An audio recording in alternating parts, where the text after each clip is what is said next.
Selamat pagi, salam sejahtera bagi kita semua.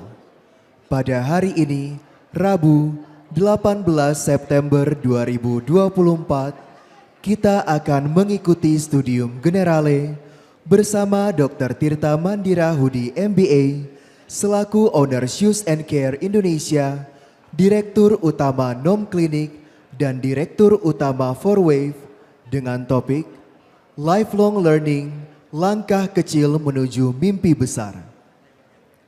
Acara hari ini akan diawali dengan menyanyikan lagu kebangsaan Indonesia Raya. Hadirin dimohon berdiri.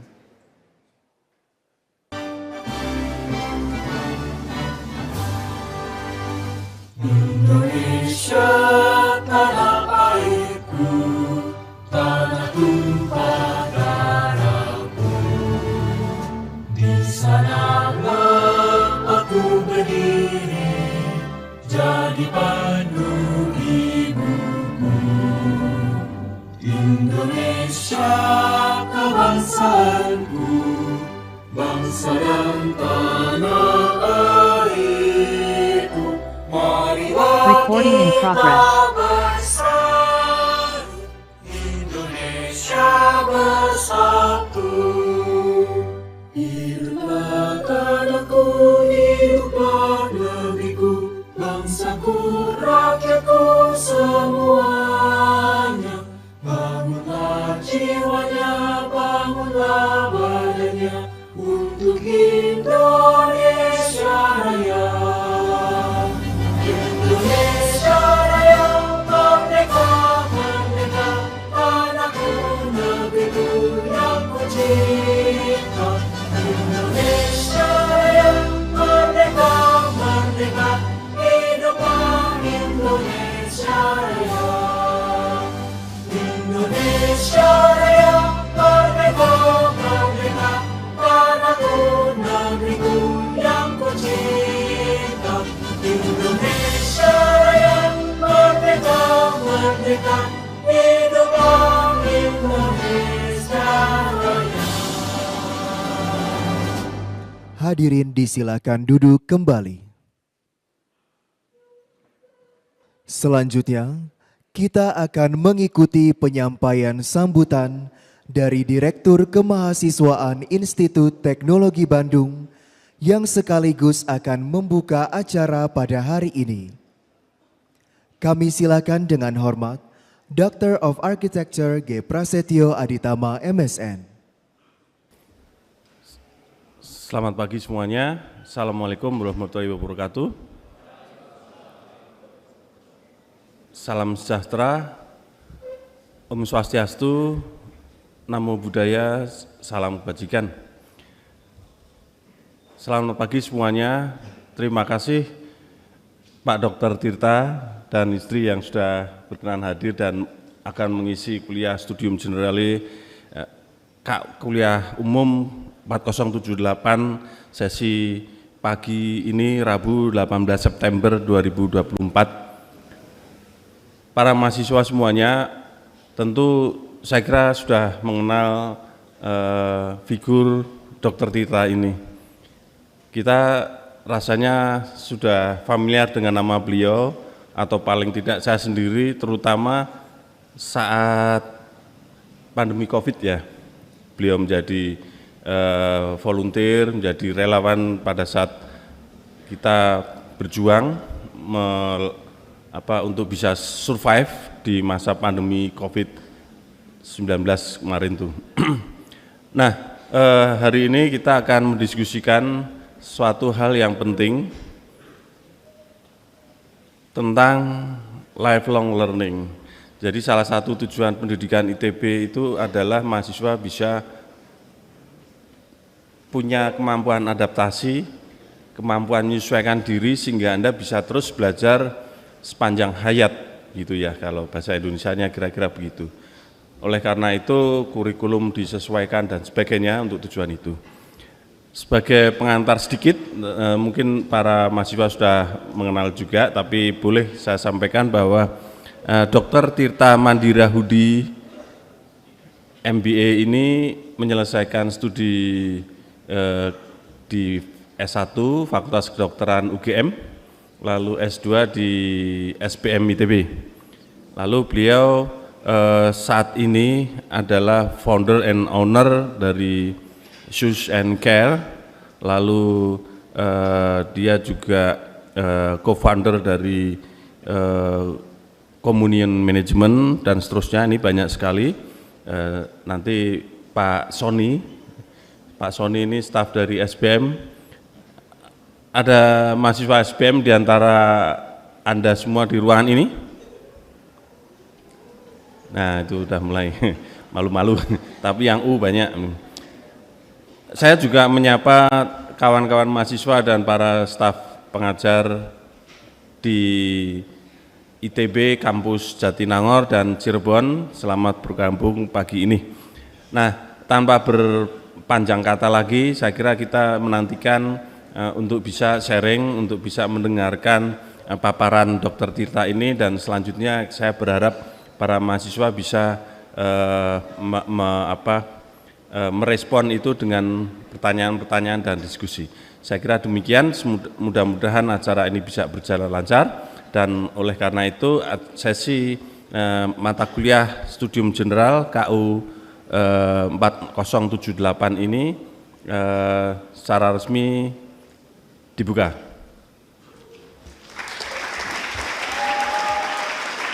Terima kasih. Wassalamualaikum warahmatullahi wabarakatuh. Hadirin yang kami hormati, kita akan memasuki acara utama pada hari ini, yaitu Studium Generale, yang akan dipandu oleh moderator, yaitu Bapak Sony Rustiadi, SE MBA PhD CBAP. Beliau adalah Ketua Program Studi Sarjana Kewirausahaan Sekolah Bisnis dan Manajemen ITB. Kepada Bapak Sony Rustiadi, PhD, kami silakan. Baik, Assalamualaikum warahmatullahi wabarakatuh.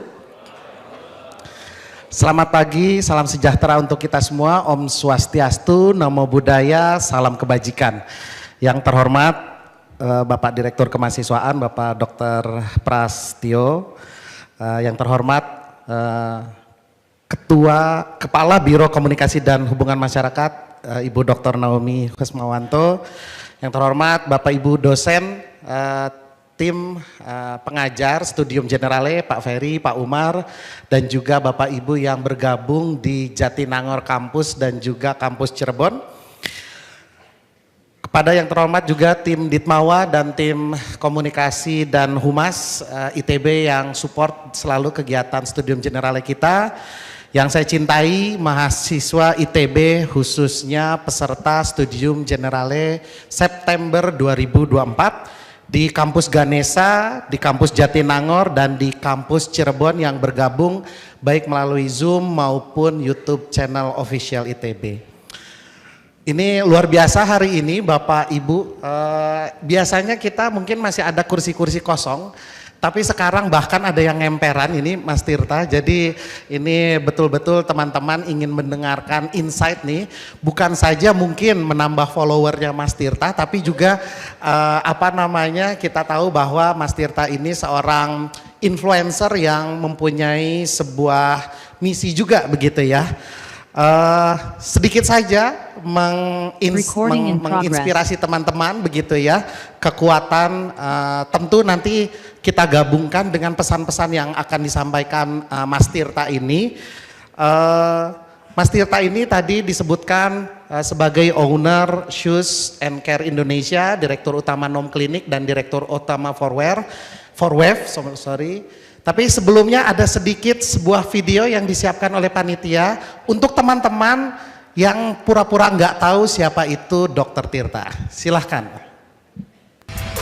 Banyak netizen yang mungkin belum tahu tentang sosok Dr. Tirta Mantirahudi. Namanya mulai muncul di publik seiring dengan merebaknya wabah virus corona yang menyebabkan COVID-19 di Indonesia. Apa namanya? Dokter yang out of the box.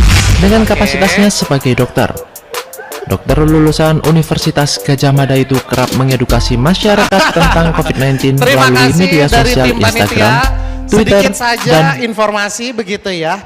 YouTube channel beliau itu mempunyai follower 921K dengan konten 580 video. Mayoritas adalah sebuah pesan. Banyak netizen yang mungkin belum tahu. Kemudian follower di tweet sebanyak 606K begitu ya.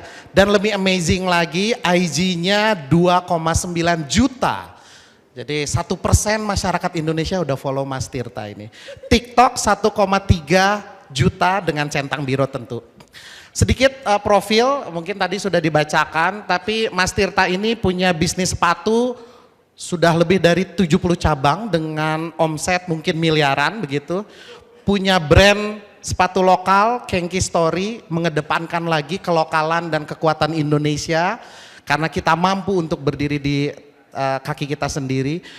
Punya beauty clinic, nah, makanya tadi sekarang sudah lebih lebih terawat lagi karena sudah punya beauty clinic. Dan lebih menarik teman-teman, beberapa bulan terakhir mungkin kita mendengar impact entrepreneur. Dr. Tirta sudah melakukan apa yang dia preaching, apa yang dia ceramahi, karena pegawai-pegawai beliau direkrut dari anak jalanan, anak punk, mantan napi, mohon maaf. Saking gregetnya saya gitu ya. Jadi tentu nanti juga akan, teman-teman juga akan tahu bahwa nama dokternya masih dibawa, tapi beliau sudah lintas multidisiplin, lintas lagi.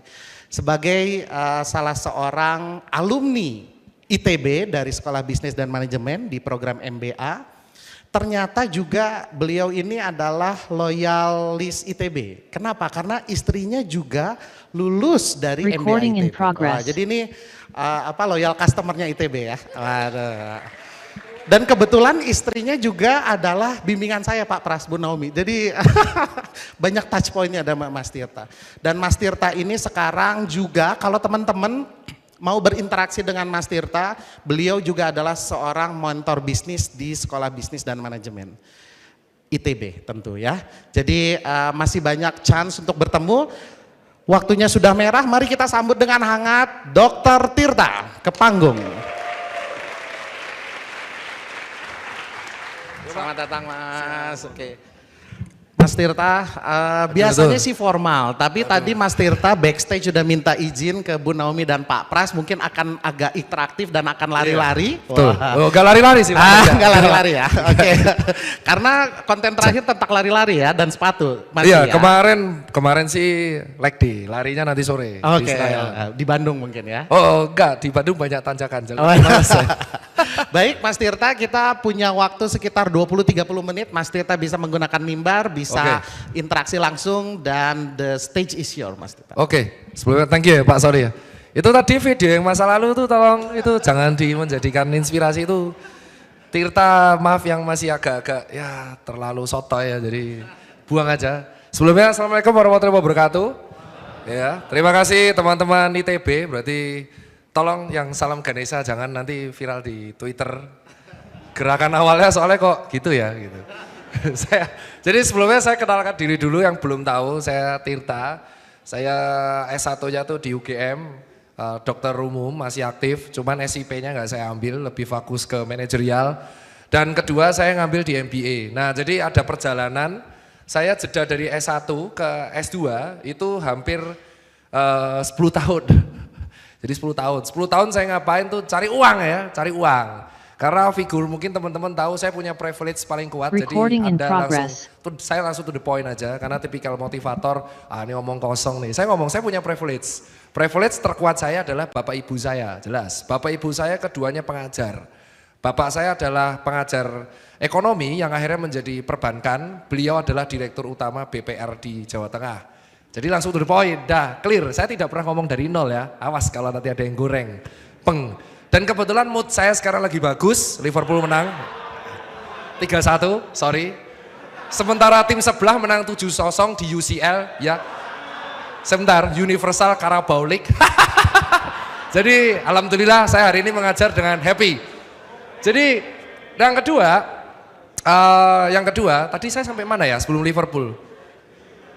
Ya, terus yang kedua setelah itu jeda 10 tahun inilah yang akhirnya ngebuat saya akhirnya experience. Oh ya betul, makasih Pak Sori. Deg-degan nih. Ini beliau kalau di SBM terkenalnya galak dan non sewu ribet. Bercanda loh Pak. Tapi pinter, jago banget, jago. Dan berikutnya adalah sementara privilege dari ibu saya tuh dosen pertanian yang akhirnya justru jadi di perbankan. Jadi saya udah punya privilege 2, ilmu keuangan saya belajar dari papa mama saya. Privilege kedua saya adalah saya anak tunggal. Saya tidak pernah merasakan apa itu sandwich generation. Saya tidak pernah merasakan apa itu mencari uang untuk adik, tidak pernah saya. Jadi privilege saya kuat, jadi tolong, memang betul saya hidup dari privilege. Ketiga, saya tuh punya privilege mungkin talent dari Allah Subhanahu wa taala bahwa saya itu fast learner. Dari di SD, saya tuh saya sudah ikut lomba siswa teladan, mungkin di Bandung ada ya. Jadi siswa teladan itu kita belajar multidisiplin semua. Saya nomor 3 sekota Madya. SMP saya ikut Olimpik matematika. Itu tebus provinsi. Di SMA saya ikut 4 Olimpik, kimia, fisika, matematika, biologi. Semuanya 4-4-nya tebus provinsi. Ketika SMA ke S1, saya tuh keterima di 7 universitas, 3 PTN, 4 swasta, 2 luar negeri. Jadi sebenarnya privilege saya itu adalah yang menjadikan saya menjadi arogan karena saya nggak pernah salah dan nggak pernah kalah. Kekalahan cukup di bola karena saat itu bapuk banget Liverpool ya. Ada Balotelli, Ricky Lambert, kacau banget. Jadi saat itu saya merasa saya tidak pernah merasa kalah dan saya tidak pernah merasa salah. Karena selama hidup saya dari SD sampai SMA saya tidak pernah di luar 3 besar. Saya selalu nomor 1, nomor 2, 3. Jadi saya nggak pernah dan jarang merasakan kekalahan. Sehingga itu menjadikan pribadi bagi saya yang sangat arogan. Nah, lalu arogan ini biasanya orang arogan, orang yang merasa pintar dan merasa arogan itu kepentoknya cuma pada 3 hal.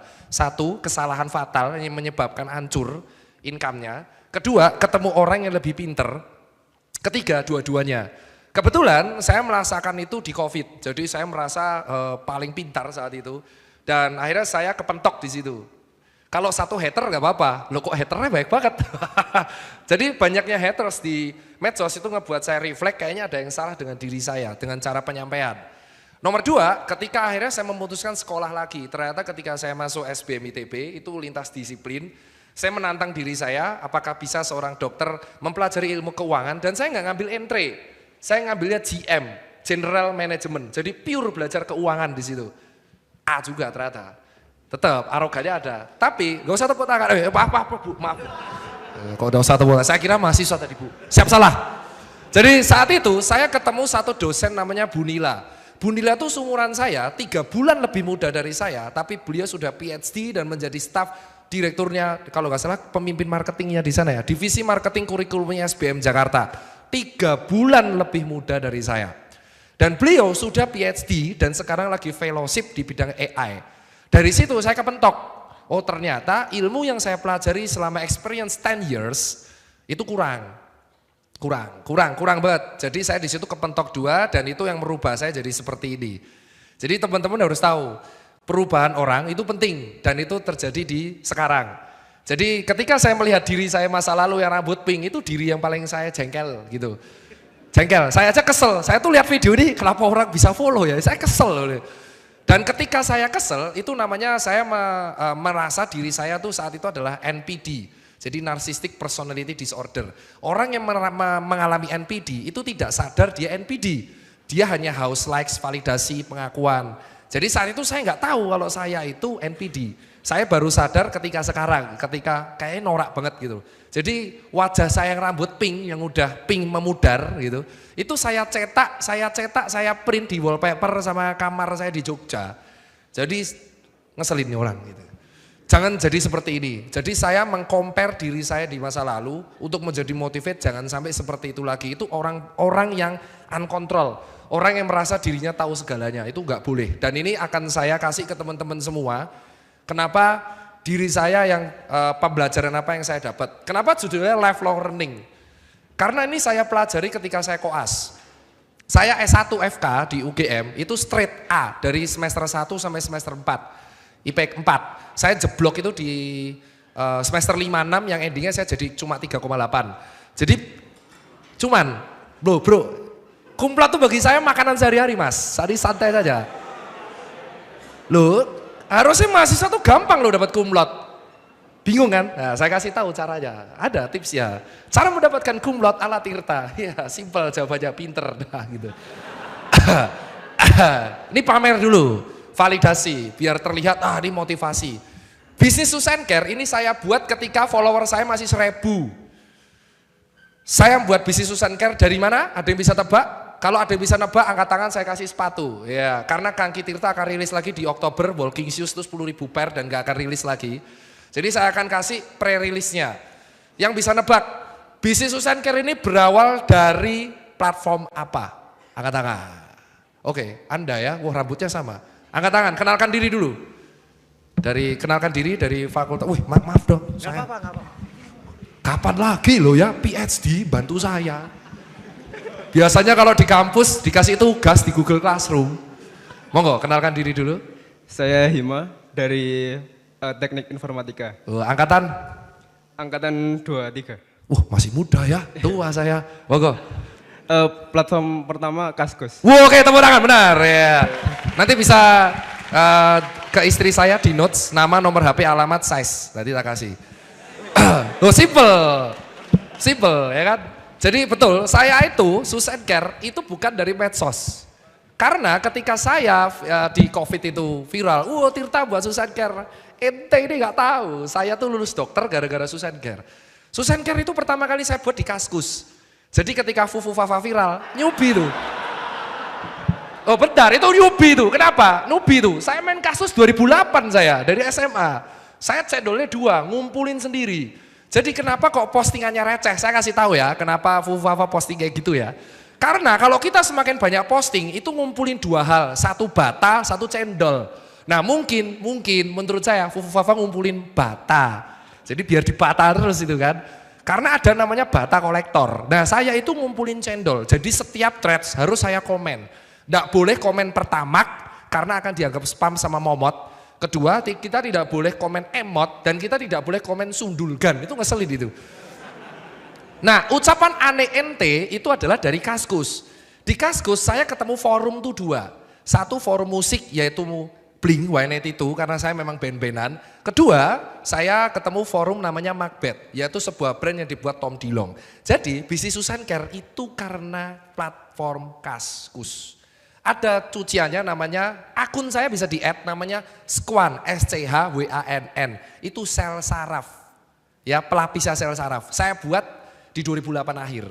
Nah di situ bisnis pertama saya justru bukan Susan Care.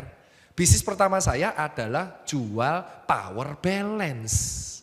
Laku 2.200 jadi distributor saya di Jawa Tengah. Yang saya baru tahu setahun kemudian itu penipuan. Orang gini-gini, seimbang ya, percaya dia. 2.000 orang percaya sama Tirta. Habis itu saya jual jamonol, yang cewek tahu jamonol ya. Yang bulat-bulat, yang kita nggak tahu orinya tuh metin mana, yang penting jual aja. Yang ketiga saya jual BlackBerry. Nah BlackBerry ini yang mengubah nasib saya. Saya jual BlackBerry itu seangkatan sama Renan Store, Untung Store, PS Store. Saya seangkatan sama 3 orang itu tapi saya pegang DIY. Nah capeklah saya jual BlackBerry. Karena saat itu kuliah udah padat dan itu udah semester 4, saya mau ngejar straight A. Saya ngambil tabungan, jual beli sepatu. Jual beli sepatu itulah yang akhirnya menjadi Susan Care. Karena saya jual beli sepatu bangkrut. Karena saya saya membeli itu bukan berdasarkan demand. Saya membeli berdasarkan apa yang saya suka. Ternyata nggak diterima dengan market dengan baik. Bangkrut, tabungannya saya buat Susan Care dari kos-kosan, jadilah sekarang 72 cabang. Jadi Susan Care itu my own private equity, non investment at all. Baru dari situ saya membuka channel revenue yang lain. 10 tahun arogan akhirnya kuliah lagi. Kenapa? Kita lihat. Itu singkatnya ya, 10 menit cerita background dulu jadi teman-teman harus tahu. Terus kenapa Dokter Tirta pas Covid keluar-keluar? Karena 9 toko saya di Jakarta dipaksa tutup.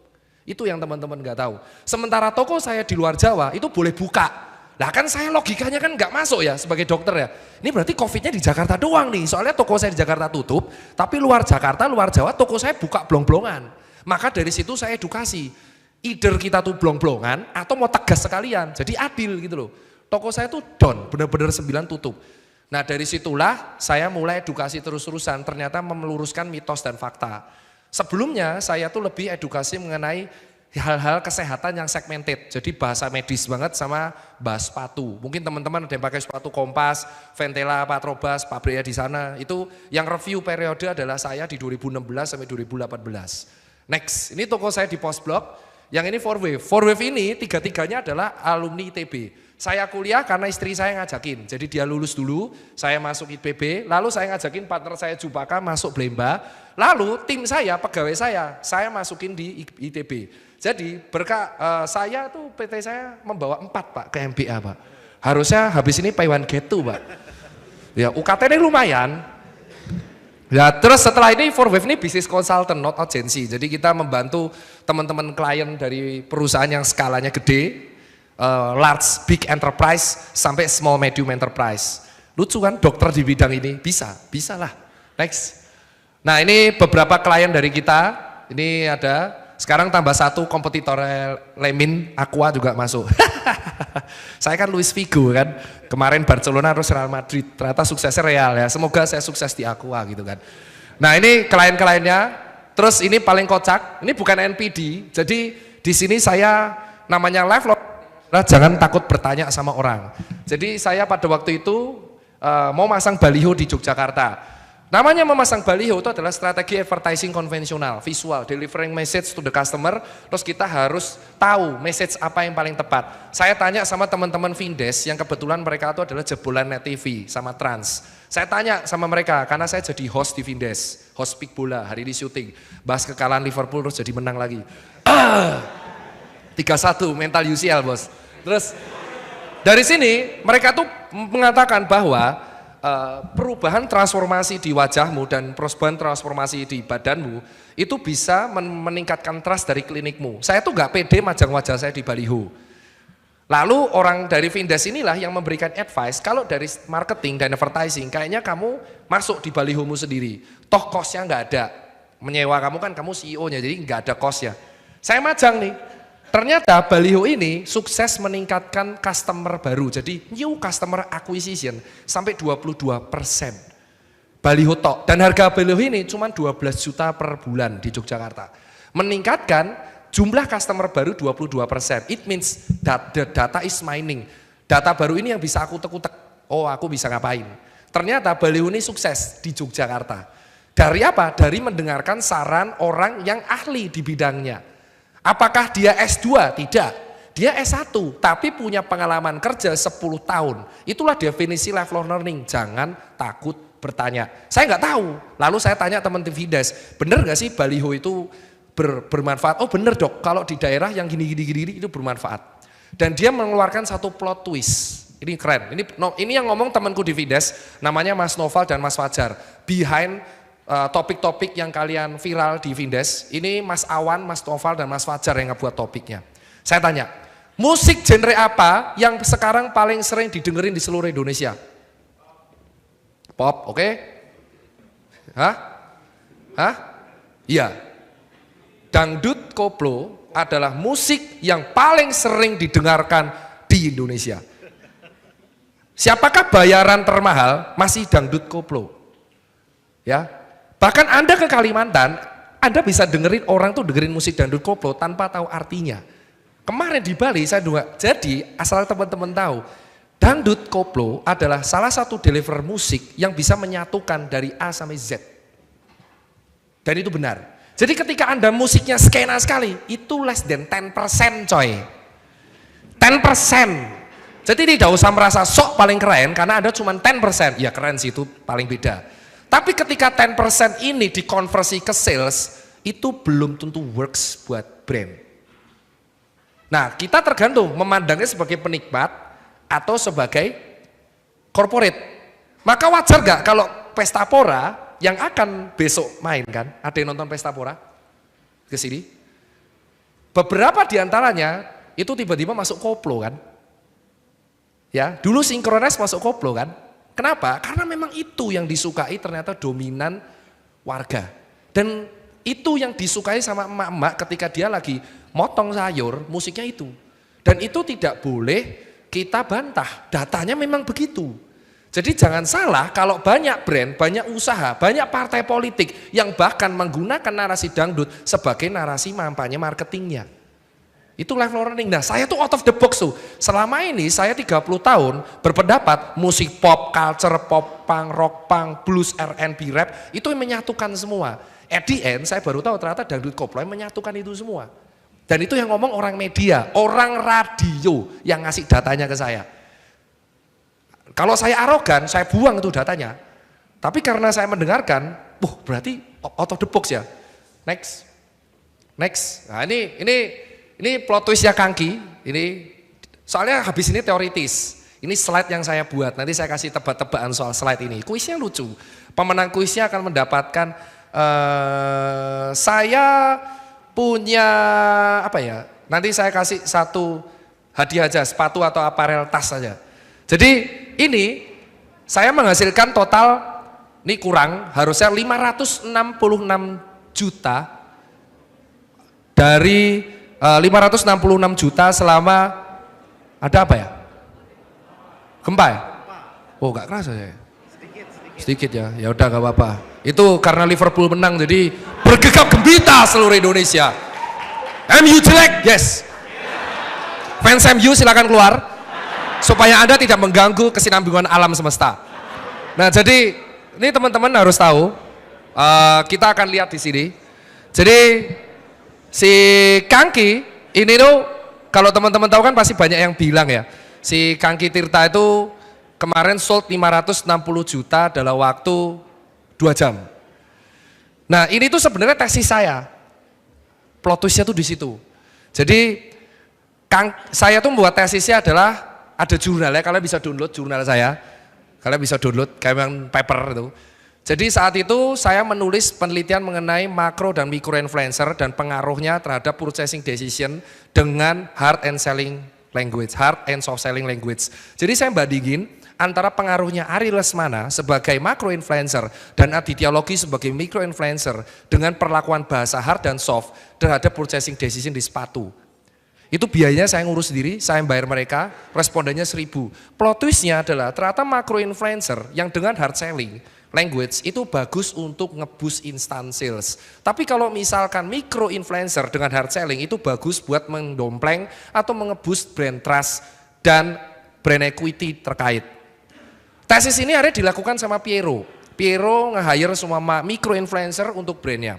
Tapi tesis ini dibeli sama Kangki. Dan dia kolaborasi dengan 7 influencer sekaligus. Yang puncaknya ternyata tesis ini menghasilkan uang di TikTok Shop kolaborasi Kangki Tirta, sosok Tirtanya berarti adalah produk market fit seharga mendapatkan ini live 376,9 juta dalam waktu cuman 1 jam 53 menit. Anda bayangkan saya mendapatkan 400 juta itu cuman dalam waktu 2 jam. Easy money coy. Kenapa isi money? Saya bisa praktekkan itu, ini bukan by feeling, ini by data analisis. Dan kelemahan mahasiswa ketika mereka membuat skripsi dan tesis, selesai masalah mereka. Oh tidak. Tesis dan final project dan skripsi, itu adalah cara berpikir kalian di kenyataan. Dan ketika tesis ini saya praktekin, I get the money. Ya memang seperti itu sistematikanya. Jadi kalau kalian sekolah di sini, Anda mendapatkan gelar kumlot dan Anda nggak ngapa-ngapain dan Anda nggak dapat kerja, itu salah Anda, bukan salah kampusnya. Salah Anda kenapa Anda berhenti belajar ketika Anda sudah mendapatkan nilai kumlot. Belajar itu bukan dari mana aja, saya belajar dari mana aja tadi, timnya Net TV, timnya Trans TV, tim semua orang. Dan ini adalah bukti data tesis yang dipraktekkan. Saya bisa aja dapat kumlot, terus pidato di ITB, menjadi wisudawan terbaik, and then tesis menjadi tesis, selesai, enggak. Tesisnya saya pakai, saya jual. Siapa yang nyuruh jual? Dosen saya sendiri, Bu Nila. Bu Nila itu mengatakan, kamu sudah buat tesis ini mahal. Dan ini baru langkah awal dari kamu sebagai konsultan. Kedepannya kamu akan lebih banyak menggarap tesis-tesis ini dalam setiap proyekmu. At the end, 9 proyek saya goal semua. Termasuk Anda tahu Geofmax, itu menjadi klien saya. Anda tahu Kangki, klien saya. Anda tahu Terrell, itu klien saya. Hampir semua brand lokal yang ada viral TikTok itu mungkin adalah klien saya. Tapi kita di sini incognito, nggak bisa sebulat saya bilang semuanya. Yang penting Anda tahu viral, oh ya udah, saya yang seneng, ya, nggak apa-apa lah. Anda akan membuat Tirta beli sepatu terus. Next. Sekarang kita akan bahas ke teoritisnya. Saya akan tebak-tebakan. Silakan Anda buat tebak-tebakan, ya, Anda jawab kuis ini. Berapa persen slide ini dibuat dengan AI? Lucu kan? Ada pengajar lain yang kayak gini. Saya tantang Anda. Anda melakukan prediction analysis. Perhatikan slide saya. Berapa persen slide saya dibuat oleh AI? Yang tebakannya paling benar, saya kasih sepatu coy. Sepatu apa? Oh, mau apa? Asics yang luar, langsung sepatu lari brand luar yang paling Anda mau. Syaratnya kalau Anda saya beliin sepatu itu, Anda pakai buat lari beneran. Kalau Anda dijual, Anda akan dihujat satu lini masa. Anda bisa tebak berapa persen slide yang saya buat ini dibuat oleh AI. Anda perhatikan dari sekarang. Next. Oke, yang pertama adalah kipi mencet salah. Oke. Nah, ini. Jadi continuous learning itu saya pelajari pertama kali di kedokteran. Kenapa? Karena ilmu kedokteran itu selalu berkembang, tiap saat, tiap jam. Virus itu bukan konspirasi, bukan karya Lidl, bukan. Virus itu terus berkembang karena terus menginfeksi, seperti hal yang virus komputer, tapi bedanya virus komputer bisa dibuat. Seperti halnya kayak gini, Anda tahu bakteri Escherichia coli, Anda tahu penisilin. Gara-gara banyak manusia yang sok tahu minum antibiotik tanpa dosis dokter, bakterinya akhirnya jadi kebal. Akhirnya amoxicillin menjadi kebal bagi pasien tersebut, sehingga kita harus upgrade antibiotiknya. Pertanyaannya, bagaimana jika bakteri kebal dengan seluruh antibiotik yang ada di Indonesia? Ya matilah orangnya, matilah. Dan itu sudah ada di mana? TBMDR, tuberculosis multidrug resistance. Jadi Anda harus tahu, walaupun kita sudah mendapatkan vaksin BCG, sekarang tren TB di dewasa itu meningkat karena dikasih obatnya sudah kebal. Jadi tinggal nunggu waktu aja remuk. Itu akibat sok taunya manusia yang minum obat tanpa dosis yang sesuai. Sehingga ngebuat bakterinya bukan alih-alih mati, tapi malah kebal. Jadi ibaratnya tentaranya jadi punya ilmu debus. Nggak takut apapun. Nah, ini pentingnya continuous learning. Kita harus update ilmu tiap saat. Next. Nah, sekarang kita harus membuat 5 step tangga seperti ini. Yang pertama, kamu harus punya mindsetnya dulu. Ini bukan teoritis. Ini banyak yang bilang, dokter mah itu mah cuma teori. Mana prakteknya? Kawan. Teori itu dibuat dari praktek sosial humaniora. Asal Anda tahu. Teori dan praktek itu berkesinambungan. Teori itu berdasarkan praktek yang diamati jadi hipotesa teori. Baru dibuktikan dengan riset dan akan menjadi prediksi berikutnya. Jadi teori dan praktek itu tidak bisa dipisahkan. Jangan Anda mendikotomi sesuatu. Bahwa kalau kita nggak suka jeruk, pasti kita suka apel. Itu bego, maaf nuwun sewu. Nuwun sewu banget. Jadi kalau kita nggak suka jeruk, bisa jadi kita suka duren, kita suka apa. Sama seperti ini. Teori dan praktek itu nggak bisa dipisahin. Jadi jangan mendikotomi hal itu. Ya. Yang nomor 2 adalah nge-explore. Belajar itu bukan hanya dari tempat slide. Tujuan Anda critical thinking, tujuan dosen ngasih slide PPT, itu bukan slide-nya dikopas buat dapat A, bukan. Tujuan dosen ngajar pakai slide adalah Anda cari sendiri dengan gadget Anda. Gitu loh. Anda menggunakan SEO dengan gadget Anda. Makanya Anda harus melatih critical thinking. Kenapa? Karena di dunia kerja seperti itu. Di dunia kerja tuh masa Anda bilang, Anda pikir kalau dunia kerja itu kayak kurikulum gitu. Ya kalau kayak gitu gajinya sama semua dong. Maka akan ada orang yang kerjaannya menonjol, ada yang kerjaannya nggak menonjol. Terus yang ketiga, utilize various learning method. Karena learning method itu banyak. Learning method itu banyak. Ada yang jurusan FEB di sini. FEB ada? SBM ya? SBM, ada jurusan SBM berarti? SBM S1, angkat tangan ya SBM. Sebutin. Itu yang belakang, gondrong kayak saya tuh kan. Kau kutanya tuh kan. Ya, coba sebutin strategi marketing yang kamu tahu, apa aja? Pakai mic, enggak apa-apa, maju. Enggak apa-apa. Aku tuh seneng bukan ngerjain ini. Oh, ini kan anak SBM tuh outfitnya selalu sama kayak saya gini.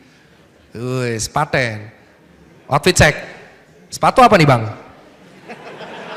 Wah, ya NB373. Oke, monggo naik dulu. Selamat. Iya, nama? Namanya Daka.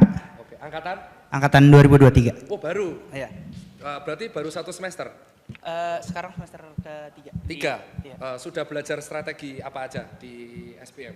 Jadi yang di SBM yang dipelajari itu biasanya kita social media marketing kayak Facebook Ads, Instagram Ads gitu. Oke, dapat. Yang Terus kedua? kita masuk kayak micro influencer gitu. Oh, dapat ya, masuk ya, itu masuk strategi lagi. Ada lagi? Terus juga apa lagi ya? Oh, ini kayak mungkin traditional marketing kayak misalnya kayak bagi-bagi poster gitu atau pasang baliho gitu. Oke, ada lagi? Udah sih itu aja. Oh, ya udah. Makasih ya. Iya. Boleh, nanti kamu nama, nomor HP, alamat, tak kasih aparel. Wes. Culture aparel sekarang. Jadi bahkan learning method tentang strategi marketing aja itu ada banyak. Ada AIDA, ada marketing itu ada dua, ada external analysis, ada internal analysis, ya. Terus kita anggap aja yang marketing yang biasa aja yang eksternal itu ada Frio, ada Pastel, ada Porter 5 Force, ada banyak banget dan itu semuanya benar. Jadi cara 1000 jalan menuju Roma itu benar. Ketika kamu sukses dengan cara visual memperhatikan slide, ada yang sukses di sana pakai iPad dengan mencatat, ada yang sukses dengan cara merekam, it's good for you. Jadi tidak bisa kita menerapkan 100% learning method yang sama. Kamu harus tahu sukaanmu tuh lihat apa. Wah dok, saya sukanya lihat TikTok 9 detik doang. Gimana caranya saya belajar hafal 9 detik? Bego. Mana bisa? Gak bisa lah. Itu gak bisa. Ya itu ya. Terus yang nomor 4, ini yang paling penting, seek mentor dan peers. Minimal kalau kamu gak ketemu mentor, kamu ketemu teman-teman yang sevisi. Itulah saya penting, hidup kuliah tuh harus seimbang. Jangan hanya kuliah pulang, tapi juga ada yang namanya nongkrong. Saya tahu kalau kuliah cowok nongkrong bahas apa. Kalau gak dulu zaman saya Dota, bola, futsal. Gelut karena kalah Dota, karena kalah PES. Saya pernah mukulin teman saya pakai keyboard karena saya kalah PES. PES 2013, pasti ingat itu PES terbaik. PES terbaik yang patch-nya paling baik. Saya kalah di terakhir, di tackle kartu tuar. Besoknya main lagi. Itu komunitas tongkrongan dan kita ngobrol sampai jam 3 nggak jelas, dari ngobrol mengenai filosofi hidup sampai konspirasi dunia.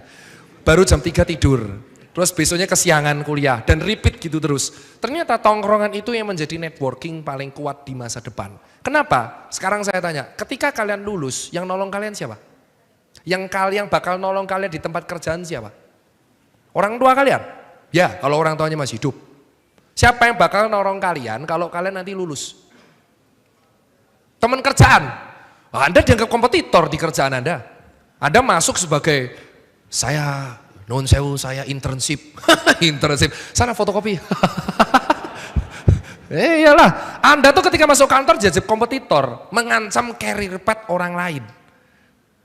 Terus siapa yang bakal nolong Anda? Siapa yang menjadi tempat curhat Anda? Siapa yang bakal menjadi tempat filosofi Anda berpikir? Ya teman Anda lah selama Anda kuliah. Makanya saya bilang, pinter doang tuh gak cukup. Kalau Anda pinter tapi pinternya sendiri, terus Anda bisa hidup sendiri gitu. Itu bagian dari lifelong learning. Karena Anda tuh gak bisa hidup sendirian. Dimasuki nomor 4. Jadi kalau Anda dapat IP 4, lulusan terbaik 4,0, temannya 2. Terus ketika dia gede, dia keluar-keluar di Twitter. Indonesia IPK kumlot, ternyata saya gak bisa apa-apa. Kowe randai konco tuh. Maaf ya, sudah ya. Anda tidak punya teman. Itu masalahnya Anda. Bahkan orang yang IPK-nya 2,6 tapi temennya banyak, itu bisa mengalahkan satu orang IPK-nya 4. Beneran. Karena satu orang nggak bisa ngelawan 10. Itu yang terjadi di Liverpool kemarin. Lawan Nottingham Forest. Oh enggak. Benar. Ini kaitannya sama bola. Liverpool yang Nottingham Forest itu kalah sama low block strategy. Jadi 11 orang ditarik di belakang, pemainnya bingung berkreasi. Karena Liverpool tuh bergantung sama 3 pemain saat itu. Salah yang gak bisa ditutup, dan kita gak bisa ngapa-ngapain. Bola aja bisa, makanya saya senang bola tuh karena 90 menit, itu seru. Relate, kayak apa yang kita alamin. Anda sendirian itu tidak akan bisa menaklukkan dunia men. Makanya pentingnya temen. Nomor terakhir, embrace failure. Sekarang saya tanya, berapa banyak pengusaha yang berani share kegagalannya? Orang zaman dulu, saya dulu sales rokok, sekarang jadi crazy rich. Ya tahun 60 sainganmu siapa mas? Loh bener gak? Kalau Anda Gen Z terus Anda komplain. Wajar gak Anda komplain? Ya wajar lah. Faktanya di tahun 2026 berdasarkan penelitian dari McKinsey, 2026 generasi yang akan mendominasi di dunia itu adalah Gen Z, 52%. Jadi Anda akan bertarung dengan 52% populasi di dunia ini untuk mendapatkan pekerjaan. Terus Anda keluar-keluar, ini semua gara-gara coffee shop makanya nggak dapat beli rumah. Bukan Bambang. Tapi karena generasi di atas kita itu tidak mau turun-turun. Dia sudah menjadi C-level, dapat duit banyak, gaji 300 juta, yang harusnya mereka melakukan regenerasi pada generasi bawahnya, mereka tidak melakukan itu. Dan Anda sekarang bersaing nih satu sama lain untuk mendapatkan satu spot yang namanya lowongan kerja. Terus Anda pikir kalau Anda kuliah toh, Anda bisa mendapatkan kesuksesan hanya dari kuliah? Enggak cukup. It's not enough. Dan ini pentingnya, human capital. Ini saya termasuk yang nge-tweet getol dari Oktober.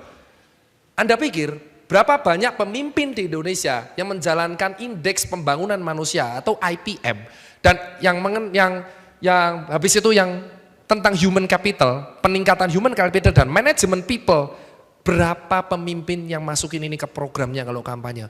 Kopong. Kenapa? Karena ini lama prosesnya, tidak bisa dilihat dalam waktu 5 tahun. Padahal kalau kita tahu human capital itu adalah hal paling penting kalau kita negaranya mau maju. Dan itu benar. Itu benar dan tidak terbantahkan. Kalau Anda mengandalkan SDA akan habis. Tapi kalau Anda mengandalkan human capital, SDM tidak akan pernah habis. SDM itu akan dicetak terus. Dan itu akan meningkatkan level PDB kalian dan capitalnya. Itu sendiri. Tapi faktanya kita enggak gitu. Kita tuh gapnya jauh banget. Gapnya jauh banget, hanya less than 2% yang ada di Indonesia yang bahkan menembus S2. Dan ketika ada S2, ada orang dari antah berantah pidato seperti ini. Iya kawan, gak nyala, ini nyala gimana ini? Gini, pidatonya kayak gini. Jadi, buat apa S2? Toh banyak orang lulusan SD yang kaya raya. Sering kan di TikTok muncul, kuliah itu adalah pengangguran dengan gaya. Saya cuma jawab, jika kita adu data, berapa persen dari lulusan kuliah yang lebih sukses, kita compare dari yang lulusan SD. Pendidikan itu adalah salah satu privilege menuju meraih salah satu kesuksesan. Tapi bukan menjadi faktor utama. Orang yang akses pendidikannya lebih mudah, itu akan lebih berkompet daripada orang yang tidak mendapatkan akses pendidikan. Pendidikan adalah salah satu dari privilege di Indonesia yang harusnya itu menjadi kewajiban bagi setiap setiap warga negara disediakan oleh negara. Ya, kalau ada orang bilang, coba Anda tanya, kuliah pengangguran dengan gaya. Ya, Anda refleksi aja, berapa banyak orang yang sukses dari kuliah. Kalau dia tidak bisa sukses dari kuliah itu bukan salah kuliahnya. PR-nya kampus adalah mendidik kalian menjadi human capital yang proper. Sisanya terserah Anda setelah lulus. Nah kalau ada lulusan SD bisa sukses, itu karena dia lifelong learning, belajarnya bukan hanya dari sekolah, berarti dia belajar banget dari sekitarnya, hustle. Dan ini key aspeknya, yang pertama adalah skill dan kompetensi. Banyak yang ngejek di TikTok, IP-nya 4 tapi gunain Excel gak bisa. Saya curiga nih kuliahnya joki apa gimana? Gak mungkin soalnya kalau IPK-nya 4 gunain Excel tuh gak bisa. Minimal basic statistik Excel tuh pasti bisa. Atau kalau gak kita minimal gunain SPSS tipe 22 tuh pasti bisa. Itu basic banget yang digunakan buat skripsi dan final project. Gak mungkin gak bisa. Masa gak bisa? Harusnya critical thinking-nya dialih. Skill kompetensi ini tips. Minimal kalian harus bisa menggunakan 3 tools analitik apapun itu. Walaupun aku bukan basic data scientist, tapi saranku kalian masih semester 2, ikutlah soft course sebanyak-banyaknya kalau di kampus gak diajarin untuk mempelajari 3 tools analitik, apapun itu, mau itu Orange, mau itu Tableau, mau itu Power BI, mau itu Excel statistik, mau itu Python apapun, karena itu akan berguna buat kalian di dunia kerja. Itu akan menjadi salah satu keharusan bisa menggunakan ini, itu menjadi salah satu kelebihan kalian. Dan itu tidak semua fakultas ngajarin. Jadi saranku buat yang datang belajar itu dulu. Nomor kedua, edukasi dan training, ini penting. Kalau di kampus SBM itu ada yang namanya knowledge management. Ya, jadi di dalam perusahaan itu harus ada career path yang jelas sehingga pegawai ketika masuk itu jelas dia mau ngapain, dia akan jadi apa, dia belajar apa. Jadi pegawai itu nggak clueless gitu loh. Wah, aku karyawan baru, bingung mau ngapain. Ya itu artinya perusahaannya tidak menerapkan PET yang bagus. Yang nomor 3, experience. Nah, experience inilah yang mungkin menjadikan orang yang tidak kuliah itu menjadi sangat sukses. Karena orang kuliah tidak mendapatkan ini. Makanya sebenarnya itu simbiosis mutualism. Kalau ada orang yang pinter dari experience, itu akan membantu kita. Ini back to teoritis ya. Nah, teori-teori dulu lah, karena kan ini di depan guru-guru kita semua. Kalau saya ngomongnya nggak ada teorinya, remuk saya nanti. Nah, ini the connection between continuous learning and human capital. Yang pertama adalah expand human capital, jelas. Ini harusnya menjadi program semua pemimpin dan buat teman-teman juga. How-nya, ini ada 2 doang. Yang pertama, mendevelop new skill. Ada yang main Dota nggak sih di sini? Ada main Dota 2, masih main Dota 2? Ya, kalian tahu kan bahwa Dota 2 itu skillnya harus kita aktifin satu-satu, terus kita akan beli item yang akan meningkatkan skill kita. Seperti itu. Kalian ini ibaratnya hero-hero ya. Terus kalian mau jadi creep gitu. Kalau di Mobile Legends namanya apa sih creep tuh? Nah, kalau kalian nggak punya skill, kalian jadi minion. Dipukul pun jadi gold orang. Dan itu benar realita kapitalisme. Kalau kalian tidak punya skill, kalian nggak ada bedanya dengan minion. Dibunuh untuk menjadi goldnya orang. Siapa yang akan memanen gold adalah orang yang menjadi carrier. Kalau di Mobile Legends namanya apa? Yang jadi carry. Nah, dan itu pasti kompak. Harus ada yang jadi badak, strength-nya. Yang jadi tanker kan. Dan harus ada yang jadi intel, yang benar-benar dia itu membuat strategi gimana melawan hero aginya lawan, karier lawan agar gak jadi. Dan harus ada yang masang ward mata jadi babu. That's team work. Kalian sadar gak sih bahwa Mobile Legends dan Dota itu mengajarkan kalian in real life tuh kayak gitu. Kalian kalau gak bisa ngaktifin skill, kalian cuma jadi makanan hero lawan coy. Mending leave group, karena jadi beban, beneran. Nah, in real life kalian jadi beban. Bedanya kalau di Mobile Legends dan Dota, kalian bisa respawn. Seek another match. Mencari match yang lain. Di dunia nyata nggak bisa, Pak. Sekali kalian jadi beban, itu revivalnya susah banget. Paul, itu nggak bohong saya, itu Paul. Dan yang terakhir, increase employability dan career prospect. Human capital yang proper itu akan dicari sama perusahaan. Jadi hiring lewat HR, ini tips ya buat teman-teman. Itu ada 3.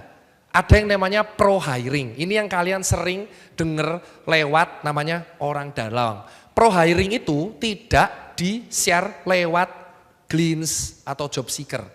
Pro hiring itu dikeluarkan mulut ke mulut dari orang yang experience-nya 5 atau 10 tahun atau yang punya capability talent scouting. Nah, sekarang kalau saya masuk kantor dari networking, itu orang dalam. Iya, orang dalam. Networking itu berarti orang dalam. Nah, coba saya nggak berdebat. Kan rata-rata dari kita benci orang dalam kan? Bener dong, benci orang dalam. Terus apa bedanya sama networking? Apa bedanya orang dalam dengan networking? Kalau kalian rezeki kerannya terbuka karena networking kalian, karena kalian menghabiskan waktu lebih banyak dari orang untuk nongkrong, ketemu orang baru, channeling baru, mingle baru, terus kalian dapat rezeki banyak, terus kalian dituduh orang dalam, kalian terima gitu. Menurut kalian nongkrong tuh gak butuh effort? Oh, butuh loh, nongkrong tuh butuh effort. Dengerin ceramah orang ngomong apa, skill topeng, mantap Gan, gimana? Wih keren banget, terusin dong. Oh dengar beneran, aku tuh kalau nongkrong dengerin orang yang wah, paten kali kau terusin coba. Wah keren ya, puji terus, biar ngomong terus. Besok tuker nomor, besok kalau ada project garap bareng, terus jadi project. Terus kalian yang duduk di kos, nggak ngapa-ngapain, cuman bermodalkan IP, kumlot, terus kalian keluar di Twitter, ini orang dalam.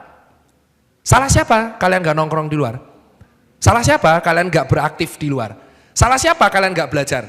Salah siapa? Kalian nggak nge-search Google. Kalian cuma gunain TikTok buat nge-scroll FYP 9 detik scroll. Wah lihat kucing-kucing guling-guling, lucu. Ih kucingnya lucu ya. Ada ilmu skip opor, jelas. Skip. Ah lucu. Lop. Ih ganteng ya, kanan. Wih. Ngopo itu? Terus ketika kalian nggak dapat kerja, kalian ngomong ini kalah karena orang dalam. In fact orang dalam itu betul ada, betul ada. Yang beneran nyuap itu beneran ada. Tapi yang beneran networking pure itu juga ada. Terus yang kedua itu yang open locker. Open locker itu kalian akan bertempur segini. Yang ketiga by recommendation. Jadi saya ngasih rekomendasi, rekom, terus dia akan pindah. 3 sistem ini, hiring ini beda-beda. Nah, terus yang berikutnya, ini enggak usah nih teoritis nih. Nah ini yang teoritisnya, ini kalian bisa hafalin. SWOT itu marketing mix 25 tahun lalu. 25 tahun lalu, 25 years ago.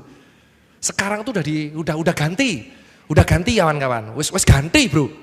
Ya, STP wis ganti, sekarang pakainya customer behavior. Sudah bukan lagi tentang marketing mixnya, udah bukan lagi positioning placement target, bukan, customer behavior. Ya, sekarang sudah ada product fit, market fit, price fit. Dulu P4, P7, sekarang P-nya 12. Nah, pusing kan kau? Karena ilmu itu terus berkembang.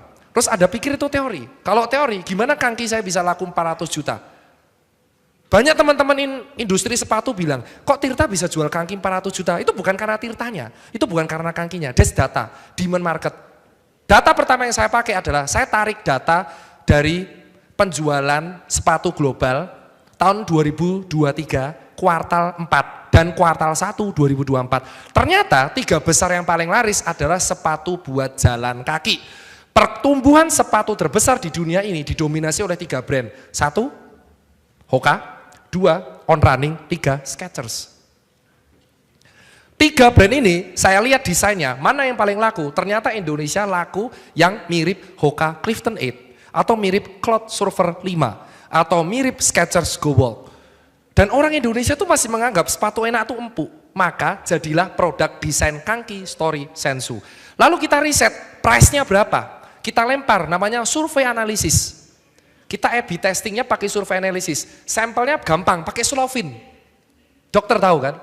Tahu Slovin kan? Itu mudah banget itu, pakai Slovin. Kita lempar sampelnya. Kita lempar, ternyata yang paling laku adalah sepatu berharga 285.000. Even naik 5.000 itu sangat sensitif market kita. Jadi kita harus nge-push net margin profitnya. Gimana caranya? Harus dijual di 285. Lalu karena dijual 285, kita nge-push budget marketing dan budget retailer. Karena nggak akan bisa dijual di retailer karena potongannya 20%. COGS-nya udah tinggi, di angka 160.000. Itu COGS-nya. Operasional profitnya berarti cuma 40%. Maka dipotong Tokped 12,5, dipotong. Kenapa dipotong Tokped 12,5, dipotong Shopee 10? Maka kita akan melihat bagi hasil mana yang paling dikit, TikTok 7,5%. Kita jual di TikTok Shop. Gimana meningkatkan trust value-nya? Maka bayangkan yang algoritma paling tinggi adalah wajah. TikTok tuh algoritmanya wajah. Maka kalau wajah Tirta yang nongol di TikTok akan cepat viral. Maka saya mengorbankan waktu saya untuk nge-live 2 jam. Spike. Conversi sales 42%. Jadi dari yang nonton 10, 4 pasti beli. Laku. Dan orang mengatakan karena faktor Tirta. No, it's because of data analysis. Dan kalau saya nggak belajar di TB, gimana caranya saya bisa? Kalau saya arogan, merasa saya influencer, bisa menjual apapun, maka saya buat restoran pasti akan laku. Kenapa Tirta nggak buat F&B? Karena saya sudah melakukan analisis pada dokter Tirta. Dokter Tirta tuh nggak bisa jual makanan. Personanya Tirta itu hanya kuat di 3 brand. 1 health, 2 fashion, 3 bisnis. Bisnisnya tuh segmented ke marketing analisis. Saya nggak bisa membuat konten di luar 3 hal ini. Itu bedanya Tirta sekarang sama yang dulu. Yang dulu tuh tolol. Sok tahu, baru lulus merasa paling pinter. Namanya apa? Dunning-Kruger syndrome. Baru ngerti sedikit, sok kuar-kuar paling ngerti. Iya, sotoy. Dan orang seperti ini jatuhnya kalau ketemu dosen, guru atau pengalaman. Makanya mentor, peer atau experience. Nah kalian jangan sampai pengalaman kayak saya. Nah berikutnya, nah ini lupa, ini teorinya dihafalin aja ya. Malah saya nerangin ini. Karena ini 6 SKS, bayar kalian kalau kalian mau kuliah. Daftar SBM, ketemu saya, bayar baru saya terangin. Enak aja dapat ilmu gratis. Bayar, UKT mahal. Ya nih, Smart, ada spesifik, measurable, achievable, relevant, time bound. Ini tahun 2020 rilisnya, Smart. Ini kalian bisa hafalin aja, cari sendiri nanti ChatGPT 4.0 tapi langganan yang premium, jangan yang gratisan. Wopo, Hari gini langganan gratisan, bayar Netflix bisa, bayar langganan ChatGPT enggak. Wopo itu tuh. Nah, inisial goalnya ini smart. Ini kalian lakuin sendiri aja, ya. Kalau kalian mau detail, kalian harus datang ke mentorship saya di SBM. Kalau enggak, saya nggak akan terangin. Ini ilmu mahal soalnya, ya. Jadi kalian harus, ini ada urutannya, spesifik. Kalian harus menulis mind mapping. Kalau di bisnis namanya BMC. Spesifik itu harus BMC. Nomor M, miserable, segala sesuatu tuh harus bisa diukur. Even insight Instagram harus bisa diukur. Segala sesuatu kalau bisa diukur, karena apa? Bahasa universal yang dipakai di seluruh dunia adalah angka. Ya, kalian harus ingat itu. Bahasa apa yang dipakai seluruh universal di seluruh dunia adalah angka. Even programming aja pakainya angka. Jadi kalau kalian benci angka dan benci data, gimana kalian bisa mengukur kemampuan diri Anda sendiri? Even Anda sekarang bisa hidup tanpa angka, tutup aja rekeningnya. Ya kan bisa hidup tanpa angka, siapa tahu dia pengen menjadi pecinta alam sejati, jadi meninggalkan rekening dan tinggal di hutan. Bisa hidup dari tanpa angka. Hidup Anda tuh sekarang dikendalikan angka. Anda hidup dari UKT, Anda bayar kos, Anda bayar kuota, ngitungin per gigabyte, Anda ngitungin saldo, Anda ngitungin nanti selisih jumlah dan kayak bengek dan kawan-kawan. Anda tuh hidup pakai angka. Hidup Anda tuh bahkan dari keluar rumah udah dinilai pakai angka, pakai jam. Sekarang udah kita pakai smartwatch, heart rate-nya berapa, pace-nya berapa, lari aja pakai angka. Angkatan bebar, deadlift 140, itu aja pakai angka. Pakai angka coy sekarang. Dan Anda membantah bahwa matematika tidak menyandra hidup kita. Oh tidak, setiap saat kita akan ketemu matematik, setiap saat. Nomor A, achieve. Kamu harus ngebuat goal. Ini klise, tapi hidup tanpa tujuan tuh konyol, Pak. Konyol banget, Pak. Dan kalian tuh semester S1, kalian harusnya tuh sudah punya goal. Mau ngapain? Mau ngapain? Budgetnya berapa? Mau jadi presiden? Oh ya apa? Bagus-bagus saja. Boleh. Presiden apa dulu? Presiden di perusahaan sendiri, good. Sekarang saya akan kritik di bagian yang relevan dan time bound. Ini berat, relevan ini soalnya larger aim itu sangat analitik. Jadi kalian bisa SMA-nya aja nggak apa-apa. RT ini udah tahap yang advance. Jadi kalian yang sudah nge-achieve goal dan kalian ngukur goalnya itu pakai data grafik. Oh saya dulu segini income-nya, sekarang segini, maka selisih ini saya harus ngambil pinjaman segini, ini segini, itu berat banget. Jadi itu ada, kalau anak-anak SBM atau anak-anak teknik mungkin sudah terbiasa sama angka, jadi yang RT bawahnya ini kayaknya gampang. Tapi kalau yang terbiasanya sama tulisan, jurusannya bukan angka, kayak yang RT ini kalian harus kuasai dulu yang SMA dulu, baru yang RT nanti dipelajari lebih lanjut. Nah, yang ini yang paling terakhir tebak-tebakannya. Ini slide terakhir, karena ada 7 menit. Tebakan saya adalah, yang interaktif oke. Banyak yang menggunakan AI, ya, teknologi, itu tidak dengan proper. Kalian tadi udah merhatiin slide, saya kasih pertanyaan. Berapa persen slide ini menggunakan AI? Ada yang bisa jawab? Kamu udah dapat hadiah, serakah kau. Muka kau, Anda 1, jawaban 1, 2, oke Anda menarik, 3, yang belakang, tuh kasihan tuh pojok, tuh 4, tuh. Iya betul kau. Tadi siapa aja yang saya tunjuk? 1, 2, yang 3 tadi mana yang ketiga? Anda ya? Anda berarti 1, 2, 3, 4. Yo. Oke, saya datang ke sana. Datang aja, enggak kok duduk aja. Berapa? 100%, Pak. 100%. Meremehkan sekali Anda ya? Boleh. 0 hingga 30%. 0 hingga 30, main aman, range. Tadi mana yang tak tunjuk nomor 3? Mukamu kok gitu kali potongannya. Apa? Kenapa manggil-manggil saya? Saya bukan bakso saya. Mana tadi yang angkat tangan? Enggak, sini, maju. Kamu juga? Kamu tadi angkat tangan? Mirip kalian. Gede kali kau. Anjir. Tukang pukul. Berapa Mas? Halo, cek. Berapa? 80. 80. Oke, boleh. Oke, thank you. Jenengan, siapa? Wis. Kamu tahu gak sih yang influencer yang hobi tinju Satria siapa? Mahathir. Mirip ya? Terima kasih. Go. What's up bro? 92,3. Wah, astagfirullah. 92, yang belakang tadi yang pojok. Yang pojok. Yang pojok. Nah itu, kamu. Yang belakang tengah. Iya, kamu. Iya, betul. Ya, maju. Berapa?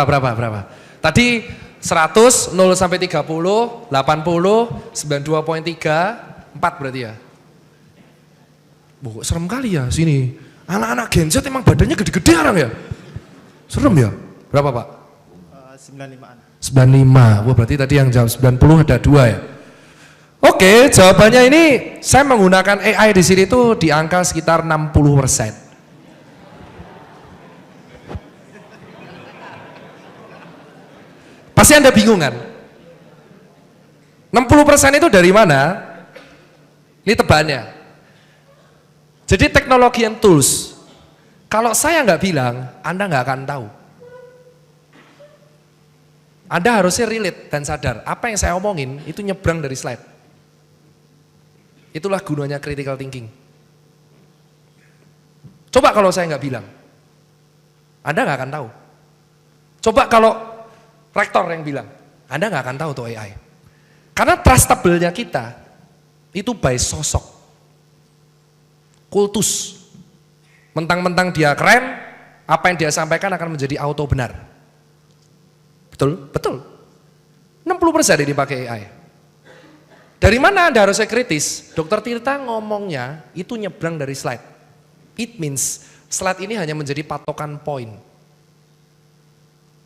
Ya, 60% ini dalam bentuk apa? Dan AI-nya saya pakai apa? Ada yang bisa nebak? Saya pakai 3 AI-nya. Bing AI, Google Bard, ChatGPT yang premium. Anda pasti bingung kan? Cara menggunakan ChatGPT is another marketing dan konsultan tools. Cara mainnya tuh role play. Jadi Anda harusnya menggunakan ChatGPT itu dengan baik. Contoh, halo, saya Tirta, saya seorang dokter, bla bla bla, entrepreneur. Kebetulan saya akan datang ke hari ini membuat presentasi, isinya marketnya seperti ini, usianya segini, di ITB. Karena ini global, menurut Anda saya akan menyampaikan tipe continuous learning. Tolong buatkan key point talking-nya, dia buat. Lalu saya kembangkan sendiri. Saya tanya lagi, ini yang saya kembangkan, dia bisa menganalisa file dalam bentuk Word, tapi PPT nggak bisa. Saya kasih Word dan Excel, bisa nggak? Dia jawab, oke. Dia kembangkan poin, it's good. Terus saya tanya, berikan jurnal pendukungnya. Dia nyari. Saya cari, saya kembangkan di Scopus. Terus Anda pikir gunain ChatGPT nggak kayak gitu? Halo ChatGPT, tahu Dr. Tirta nggak? Tolol. Terus Anda kopas 100% mentah-mentah, another ketololan kuadrat. Saya tuh suka menggunakan kata tolol, karena ini Anda itu tanya ke ChatGPT terus Anda kopas, ya Anda pikir dosennya nggak pakai ChatGPT juga. Ya tinggal dikopas, apakah ini pakai ChatGPT? Iya, itu garapan saya. Jadi Anda tuh selalu positioningnya kritikal. Kalau saya kopas 100% mentah-mentah, dosen saya nggak pakai ChatGPT. Hello, dosen Anda tuh PhD, bukan orang bego. Jadi tinggal dikopas garapan Anda. Bahkan Anda kalau ngumpulin kan Excel, apalagi yang garapannya Excel, itu tinggal di-attach kan, ini garapan siapa? Chat AI. Oh, kelar itu kalian udah nasibnya. 100% penjiblakan 0. Kecuali kalian menggunakan AI itu sebagai partner key talking point. Contoh, ada yang PR-nya ngebuat deck presentasi, grup.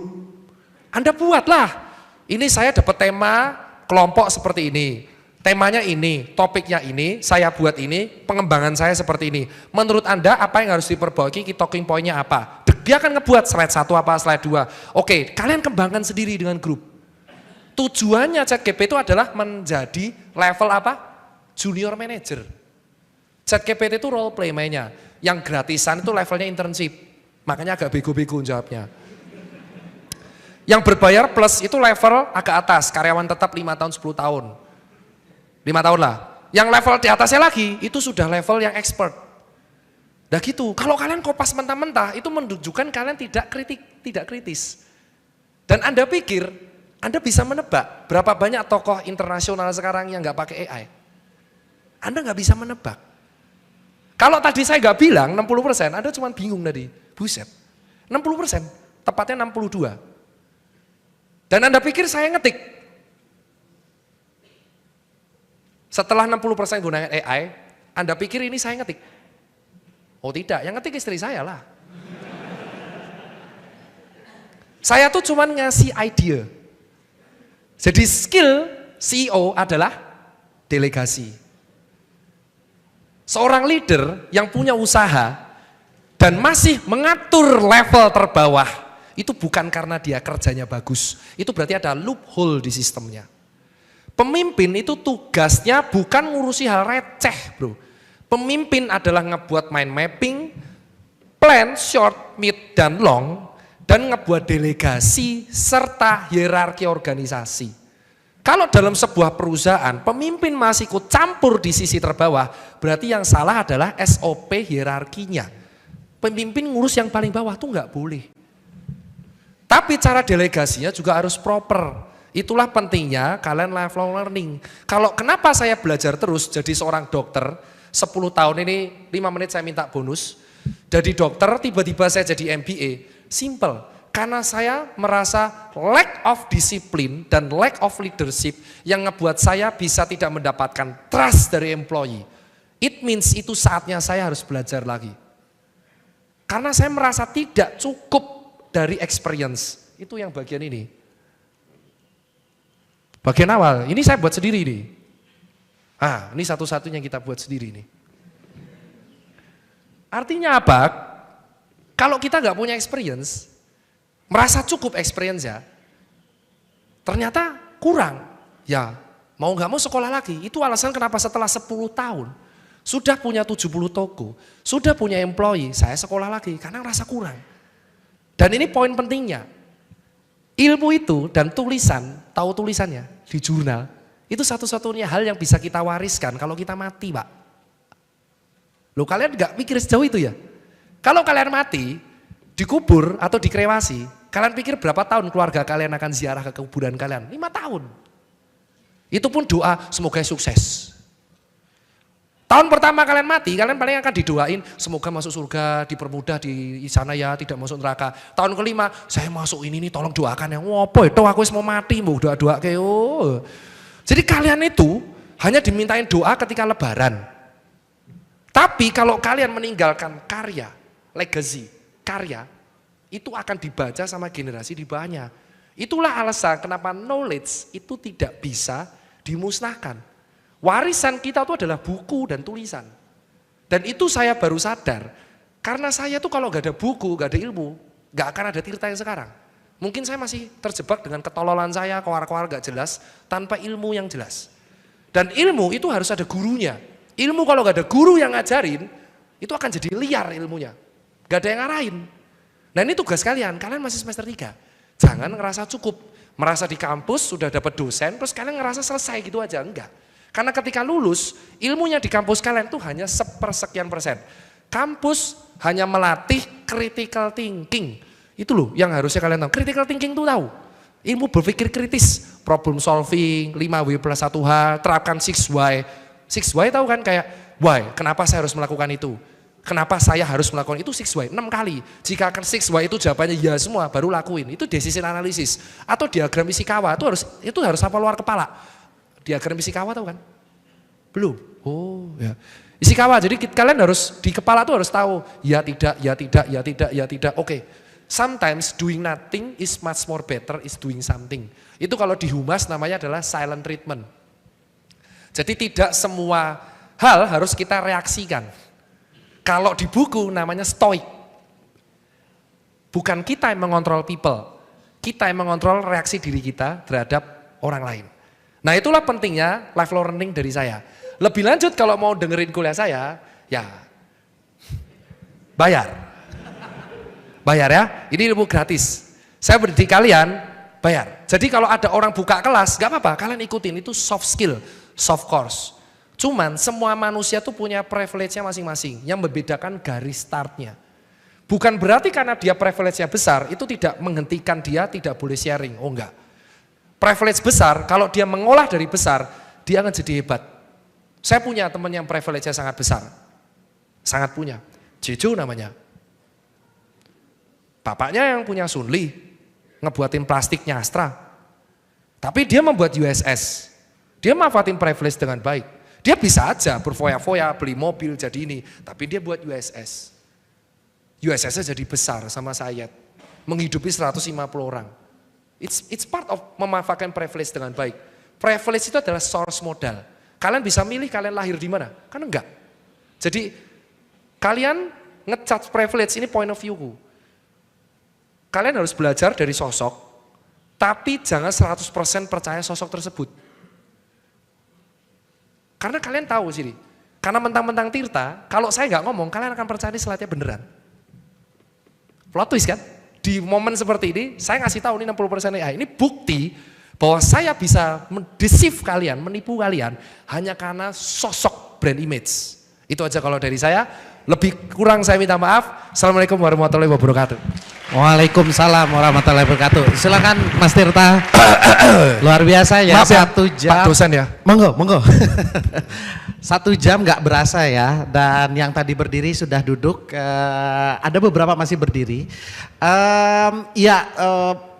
Tugas saya sebenarnya tadi adalah menyimpulkan dulu, tapi rasanya 2 poin yang tadi Mas Tirta tekankan yang bisa saya dapat, yang bisa saya coba relay sebelum nanti teman-teman tenang akan ada kesempatan untuk bertanya. 2 hal, yang pertama adalah apa itu long life learning. Long life learning itu teman-teman dapat bukan hanya di dalam ruang kelas, tapi juga network yang teman-teman dapat. Tapi juga penting ketika teman-teman sudah mentok begitu ya di dalam kerjaan kantor untuk kembali ke kampus lagi, untuk menjadi humble lagi dan menjadi pembelajar. Tadi Mas Tirta udah sukses bisnisnya dan segala macam, merasa mentok. Apakah karena tadi pengembangan bisnisnya, karena memang employee manajemen dan segala macam, kembali ke kampus dan jangan takut untuk mencoba hal yang baru. Dari kedokteran sudah praktek, sudah besar di sosial media karena praktek kedokteran dan bisnisnya, kemudian mencoba hal yang baru yang diperlukan. Jadi complete yourself, harus tahu paham juga diri kita dan juga jangan lupa pertemanan is forever gitu ya Bang. Yang kedua adalah digital dan literasi. Wah, ini juga menarik dan penting ya. Bahkan tadi Mas Tirta menceritakan tesisnya, menjadikan beliau dipraktekkan di bisnisnya dan pada akhirnya dengan sekali teori tadi, sekali kejadian dapat 400 juta. Asik juga ya. Jadi jangan anggap skripsi dan tesismu adalah garis finish. Justru skripsi dan tesismu itu adalah sesuatu yang harusnya membekas, mempunyai dampak dan pada akhirnya teman-teman bisa banggakan. Jangan bahwa skripsi tesis adalah garis akhir saya akan lulus dan wisuda begitu ya. Tapi juga jangan jadikan bahwa tugas akhirmu garis finish dan kemudian selesai. Begitu. Terkait dengan tadi networking dan segala macam, saya teringat dengan program juga dari ITB, Direktorat Kemahasiswaan, bahwa sekarang kita punya kurikulum kemahasiswaan Mas Tirta. Jadi teman-teman harus mengambil 9 SKS di luar kelas. Apakah itu kompetisi, apakah itu ke unit kegiatan, organisasi dan segala macam. 9 SKS diwajibkan. Saya gak gitu dulu di kuliah. Iya, makanya itu nomor 1 tadi networking. Ada sebuah idiom di bisnis ya Mas Tirta. Your net worth is your network. Nah, dengan begitu kita akan buka dulu pertanyaan. Kayaknya 1 gelombang kita buka 3 dulu ya Mas Tirta. Boleh, pasti silakan. banyak yang sudah akan punya pertanyaan. Siapa cepat akan nunjuk tangan, silahkan. Ada 1 di sini, ada 2, ada 3 yang di belakang ya. Kebetulan mas-mas semua nih ya, kebetulan aja. Siapa tahu di gelombang kedua, teman-teman di Jatinangor dan Cirebon serta teman-teman di Zoom juga nanti akan ada kesempatan, nanti akan didirect oleh panitia. Tadi dulu yang pertama, yes, silahkan mas ke situ. Yang kedua dan ketiga yang di belakang, silakan ngantri di belakang mic supaya kita efektif waktu. Yes, mas yang berbaju merah di belakang, yes. Oh, Pak Sony mau tanya, di Yes. ITB itu juga ada sport science kan? Ada, sport science. Undernya ada. farmasi ya? Farmasi, Lupa ya? betul. Iya, Sekolah betul ya farmasi. Pak Diri? Betul, Pak Diri. betul. Ada farmasi kan sport science? Sport science. Iya, karena yes. dokter-dokter tuh sekarang mau ngambil di situ. Wih, boleh nanti ngobrol dengan Pak Boleh. Dekan Saya mau ngambil di situ. Langsung di ITB. Wah, mantap. 2 master dari ITB. Makanya ini loyalis ITB. Terima kasih, Pak. Boleh, monggo, Dere. Makasih loh, Pak. Silakan Mas, yang pertama dulu. Bismillah. Assalamualaikum warahmatullahi wabarakatuh. Waalaikumsalam warahmatullahi wabarakatuh. Oke baik, perkenalkan saya Khairul, mahasiswa pasca sarjana di Fisika FMIPA. Oke. Pasca sarjana ngambil SG ini penumpang gelap ya? Nggak apa-apa. Nggak apa-apa lah ya Mas. Nggak apa-apa. Silakan Mas. Di sini mungkin saya akan menjelaskan apa garis merahnya kenapa saya ikut di sini. Oke. Silakan. Baik, jadi sebelumnya saya stay di Padang. Saya itu punya usaha, ada bimbel sejak 2016 sama di bisnis kuliner juga dari 2018. Tapi selama itu saya yang langsung menghandle-nya gitu. Nah sekarang ini pertama kalinya LDR sama istri dan juga sama usaha. Nah tadi mendengar dari penjelasan dari Mas Tirta tadi bagaimana beliau memanage banyak cabang, tentunya ada yang di luar daerah. Nah bagi saya ini adalah hal baru, memanage usaha tetap jalan sekarang tapi dari jauh. Nah saya butuh insight, tips bagaimana meremote usaha tetap berkembang ke depannya. Baik, terima kasih. Diulang Mas tadi namanya? Khairul Jawad. Khairul, Mas Khairul. Usianya ya? berapa Mas? Usia 29. 29, udah pasca. Pasca sarjananya ngambil apa? Fisika ya. Oke, mantap. Terima kasih Mas Khairul. Silakan Mas. Perkenalkan, nama saya Yundafa. Kurang dekat. Nah dimanjungin, yes. Masuk ya? Masuk. Perkenalkan, saya Yundafa Nahlatar dari Fakultas T, jurusan Tenaga Listrik. Jurusan apa? Tenaga Listrik Mas. Oh, Tenaga Listrik. Tenaga listrik. Yes. Tenaga Listrik. Silakan Mas. Mau tanya Mas Tirta. Tadi Mas Tirta bilang tuh, Mas Tirta seperti sekarang itu karena salah satu faktornya membaca buku ya Mas? Iya. Iya, saya mau tanya, buku apa yang cukup Mas Tirta rekomendasikan untuk continuous learning terkait Mas Tirta? Boleh, bagus tuh. Terima kasih Mas Dava, buku untuk lifelong learning. Silahkan yang merah dulu baru yang terakhir ya. Tes, oke. Perkenalkan, nama saya Toman Albert dari program Sarjana Teknik Kimia. Albert ya? Silakan Mas Albert. Di sini saya mau menanyakan tentang lifelong learningnya itu. Nah di sini kan kita kuliah itu kadang sebagai wadah aktualisasi diri ya, kita mengikuti kegiatan kemahasiswaan, kita entah hanya belajar doang. Tapi saya ingin bertanya, di titik apa kita harus berhenti untuk explore ke segala bidang. Misalnya kita udah nyoba bidang di entrepreneur atau di bidang data analisis, kita tuh ada nggak sih titik kapan kita harus berhenti untuk explore semua bidang gitu loh. Itu aja sih pertanyaan saya. Oke, tadi multidisciplinary cross tadi ya, lintas. Terima kasih Mas Albert. Dan terakhir silakan Mas. Ya, selamat pagi. Perkenalkan, nama saya Andreas Krisdianto dari Teknik Kimia, semester 3 juga. Oke. NIM-nya 013. Oh iya, dapat poin. Iya. Aman. Anto ya? Andreas Kristianto kan? Siap. Ya, betul. Ya benar dong, namanya Anto lah. Anto dong. Apa, gak terima kau? Oke. Terimalah. Ya, wes. Ya, TK lagi. Silakan. Oke, jadi Dokter Tita tadi sempat nyebut semua yang Dokter Tita jalanin itu berdasarkan data analisis semuanya. Aku jadi penasaran aja karena kita dari Teknik Kimia juga ada aksi angkatan Apex nanti tanggal 21 September. Pinter kali ya, harus jualan bagus ini. Boleh. Ya. Boleh. Silakan. Ya, Mas. Oke, silakan. Karena itu kita mau belajar dari Dokter Tirta gimana kalau semuanya data analisis kan pasti ada beberapa data yang nggak bisa diukur berdasarkan data, malah sosial. Angka maksudnya, nggak bisa dilihat pakai angka. Nah, Dokter Tirta sendiri pernah nggak menghadapi situasi kayak gitu di mana ada beberapa metrik-metrik yang nggak bisa diukur pakai angka, mungkin itu. Ya, bagaimana mengkuantifikasikan yang tidak bisa dikuantifikasikan. Baiklah. Ya, makasih. Nah, baik, ada 4 pertanyaan dari mas-mas semua. Silakan Mas Tita.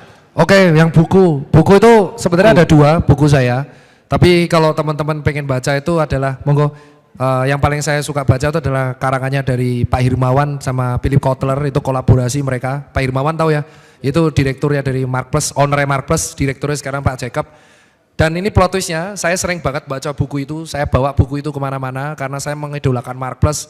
Mark Plus itu harganya mahal banget. Dan saat itu saya berpikir kenapa Mark Plus itu harganya mahal banget, bahkan sekedar buat survei analisis doang. survei analisis tahu ya, yang kolaborasi dengan mungkin sama AC Nielsen, itu harganya bisa ratusan juta. Cuman ternyata ratusan juta itu adalah karena kita membayar knowledge mereka selama puluhan tahun yang mereka pelajarin. Dan Pak Hermawan ini ketemu sama Pak Jacob ini, sama satu partner itu bahkan kuliah langsung sama Kotler. Dan bukunya itu ada 2 versi, bahasa Indonesia dan bahasa Inggris. Mungkin terlalu marketing, tapi marketingnya itu berguna banget bukan semua pihak, semua genre, semua fakultas dan semua jurusan. Bahkan hanya untuk menjual diri kita, SDM dan kemampuan kapabilitas kita.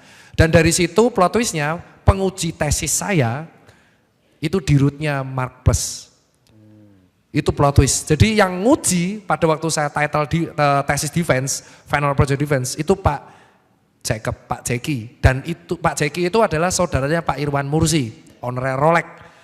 Itu sulit pertanyaannya. Pertanyaannya nggak kayak dosen. Pertanyaannya itu dia baca grafikku dan tanya, ini outliernya berapa? Bayangin kamu di final project, presentasi, tesis ditanya, outliernya berapa? Sudah saya stratifikasi Pak outliernya. Ujinya berapa layer supaya outliernya hilang? 3 Pak. Ditanya itu loh. Ditanya itu loh. Jadi dari sini saya tahu, baca bukunya Mark Plus dulu, itu dulu. Baru setelah di situ kamu ke Periplus, baca judulnya adalah, saya bisa kasih e-booknya itu gratis, The 50 Strategy, The 50 Ways to Become a Good Chief Strategy Business. Jadi saya baru tahu ternyata CEO itu bukan hanya C-level, itu bukan hanya CEO, tapi adalah Chief Strategy.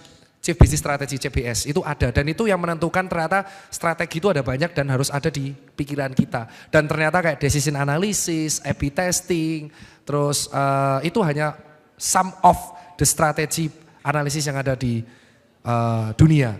Terus nomor 2, ya jenis data tuh banyak Mas.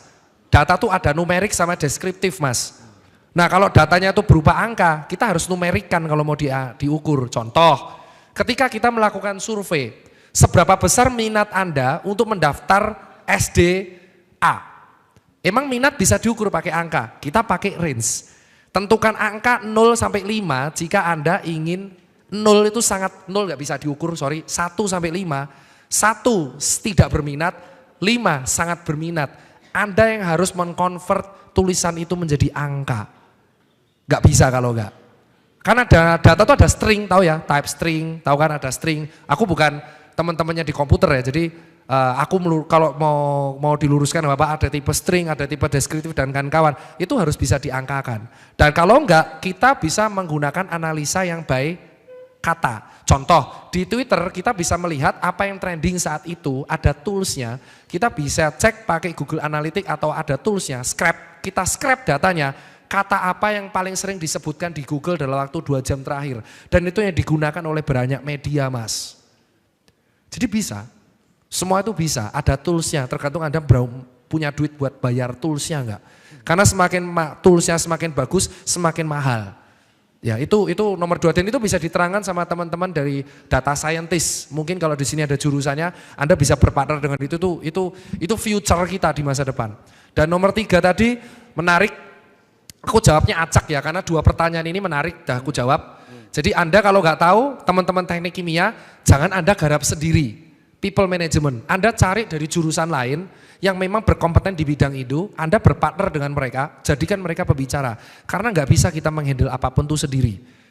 Itu nomor 2. Nomor 3, tadi yang bimbel itu menarik, delegasi itu, pebisnis yang proper adalah bukan yang hanya sekedar membuat perusahaannya revenue-nya tinggi. Tapi yang bisa mewariskan framework yang benar. Framework itu adalah bagan kerja. Pegawai itu kita tidak bisa melarang pegawai resign. Mau pegawai resign, mau mereka cabut, itu adalah hak mereka. Maka saya tuh sangat keberatan ketika saya membaca di medsos, banyak pengusaha keberatan membaca Gen Z yang nganggapnya loncat. Enggak, Gen Z itu memang polanya seperti itu. Mereka daftar bukan hanya karena cuan, mereka daftar karena perusahaan ini career path-nya bagus, memberikan manfaat buat aku akan di sini. Kalau enggak mereka cabut. Maka solusinya framework-nya harus benar. Sehingga siapapun employee-nya, maka dia bisa menjalankan framework tersebut dengan baik. Contoh framework adalah alur komunikasi antara bottom to top level. Itu kalau enggak ada chaos Pak. Selevel admin bisa japri level senior manager. Nomor 2, alur berpikir membuat ide, alur decision making, alur pencairkan uang. Semua framework ini kalau rapi, pegawai itu tidak akan clueless. Masalah owner, dia tuh bisa nyuruh, tapi gak bisa buat framework. Itu ownernya diganti. Maka di sini saya bilang, tidak semua owner bisa menjadi CEO. Ya, di garis bawahi loh. Anda boleh jadi owner bimbel. Tapi bukan berarti Anda otomatis memiliki level C. Enggak. Anda Google sendiri, CEO di dunia 20% itu dari apa dulunya? CFO. CEO ya di dunia itu rata-rata dari CFO dulunya. Tahu CFO kan? Finance. Mendiagnosa pasien itu dari gejala, sindrom. Dan kita pakai pemeriksaan penunjang. Mendiagnosa perusahaan itu dari financial statement. Ini yang dilupakan sama teman-teman sekalian. Mendiagnosa diri Anda kaya raya apa enggak? Itu dari aset manajemen. Anda kaya, punya mobil. STNK-nya atas nama siapa? Ibu, Anda miskin. Still have nothing, karena itu mobil ibu Anda, mobil bapak Anda yang dihibahkan ke Anda. Dan hibah itu definisinya kalau diberikan hitam di atas putih. Saya tanya, ada dikasih hibah nggak sama orang tua Anda? Ada buktinya. Jika Anda, itu bukan aset Anda, itu aset orang tua Anda. Yang sewaktu-waktu kalau orang tua Anda wafat, kalau orang tua Anda mewariskan bukan ke Anda get nothing. Jadi itu Anda harus tahu, Anda kan kuliah kan? Itu aset. Nah sekarang yang saya tanya, owner itu tidak selalu auto jadi C-level. Untuk menjadi CEO itu harus punya level framework analisis yang benar. Decision making analisis yang benar. Bisa ngebuat priority scale, kapan ngebuat urgent, important, not important. Buat keputusan. Yang terakhir harus bisa baca, paling enggak baca laporan keuangan secara singkat. Apa tuh liabilitas, apa itu expenses, apa itu income, apa itu revenue, apa bedanya NPM, EBITDA. Harus bisa, kalau nggak bisa jangan jadi C-level. Apa saya anak A, terus saya C-level, Anda owner bimbel. Saya tanya, kalau saya sebutkan tadi mana yang tanya owner bimbel? Yang Mas Albert Khairul. Saya tanya kepada Anda sudah punya skill C-level itu belum? Time management, delegasi, framework analisis, sudah berapa punya framework tetap? Bisa baca laporan keuangan? Selesai, Anda punya C-level. Marketing gimana dok? Mending bayar orang, CMO. HR, bayar orang, BP management. Tapi seorang C-level itu harus punya 3 kemampuan minimal. Setidaknya finance, decision analysis, dan framework analysis. Kalau 3 ini nggak punya berat kamu. Kamu bisa ditipu pegawai, nggak tahu cara baca laporan keuangan. Taunya revenue naik. Emang bisnis itu ditentukan dari revenue? Iya. Enggak lah, belum tentu lah. Revenue-nya tinggi tapi kalau COGS-nya boncos gimana? Dia nggak bisa bayar liabilitas, dia nggak bisa bayar expenses, dia nggak bisa bayar interest, habis dia.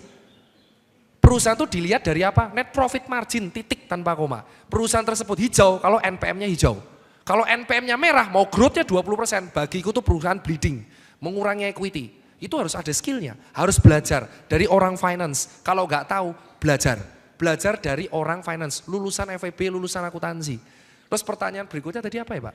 Yang terakhir tentang multidisiplin ya, dari Mas Albert. Multidisiplin itu ya? Maksudnya adalah bahwa gimana caranya supaya tahu apa yang kita kurang, kemudian gimana mengkonekkan. Wah itu people ya, berat pertanyaannya. Ini terkait kuliah. Jadi saya dulu belum mendapatkan Pak Sony, saya dikuliahin namanya Bu Yuni Ros. Dia mengeluarkan buku, memang saya suka buku.